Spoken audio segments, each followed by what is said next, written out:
Hello, hello, hello, guys. Welcome back to another episode in this mini series of radical self trust and intuition. How did the previous week go? How did you feel? And did you create some space? Did you actually feel safe in your space? Or are you still on the journey to really find that space? That is totally fine too.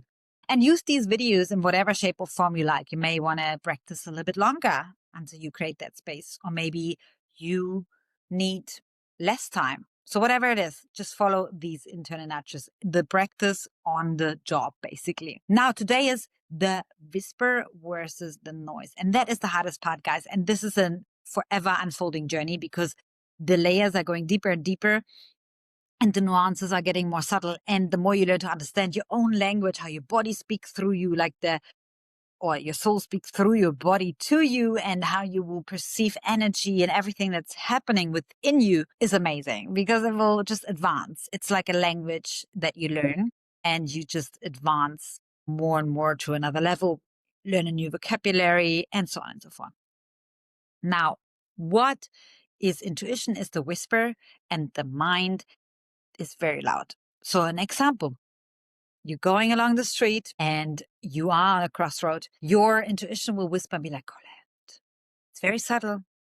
Maybe 1 or 2 seconds before the mind comes in, very loud. Go right, go right. It's a better street. There's less traffic and very logical. And yes, these logical reasons are very valid. Totally get that. But if you follow that whisper and you go left, I'm just making something up here.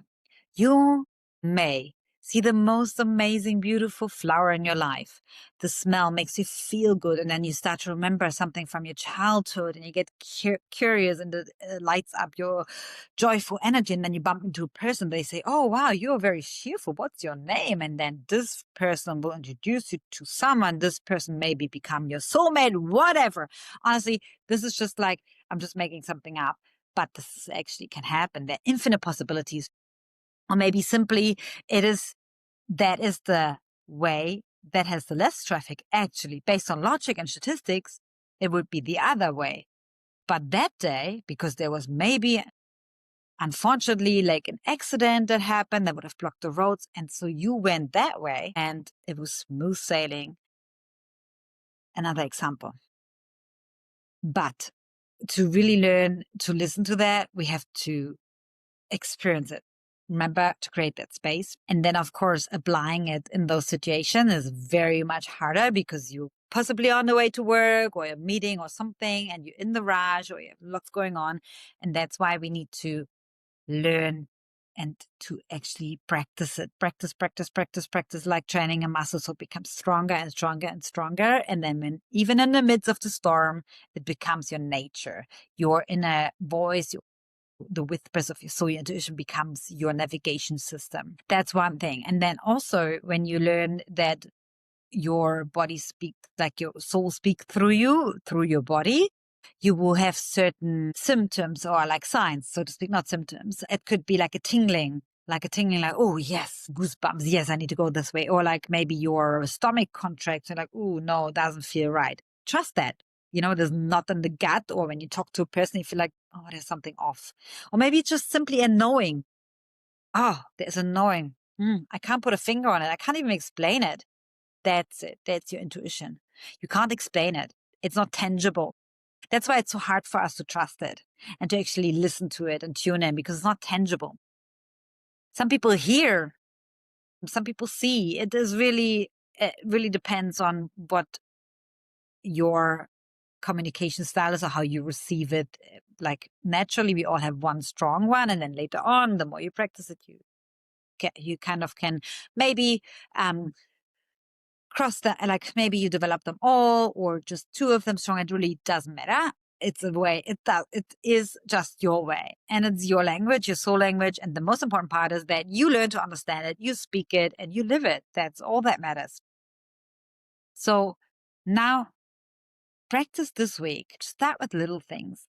Mainly, I would recommend where nobody else is involved, where nobody is dependent on you or on a decision, because it's much easier to begin with, and start with something very simple where when it goes wrong or where you miss the intuition, it doesn't really matter. Okay. It doesn't really matter anyway. You will always be guided to where you need to be. But our intuition, our compass just helps us to get there in the most highest potential way for our soul, in the most aligned way. And it will save us from some trouble that we don't need, some challenges. But, and I'm going to do like a little note here on the side, it doesn't mean you have a pain-free life or everything is smooth sailing, no challenges. No, no, no, no, no, no, no. We all here on Earth School, and we're still humans, and we go through all these experiences. That means duality of life. But your intuition becomes your compass of your soul, and it will guide you to what your soul here came here to do. Because each of our souls has a soul mission, and your intuition is your language. So this week, practice with something small. Maybe when you go for a walk, don't make a plan and let your intuition guide you. Maybe you want to go along the parkside area, maybe along the river, maybe you go left, right, whatever. And start with those little things. Or when you pick out your clothes, go with your intuition. Like, does it feel good? Not your mind. Oh, I need to wear black because everyone wears black at work, as an example. Go with, I want to have this purple dress because it makes me feel good. Go with this. Or with your food choices as well. Rather than from the mind, go with what feels good. Yeah. But yeah, watch out. Of course, this is maybe a little bit more advanced exercise here, because if you're an emotional eater, or you're not having a very good relationship to food, this may not be so easy. If you are someone who has a good relationship to food, you can do it that way.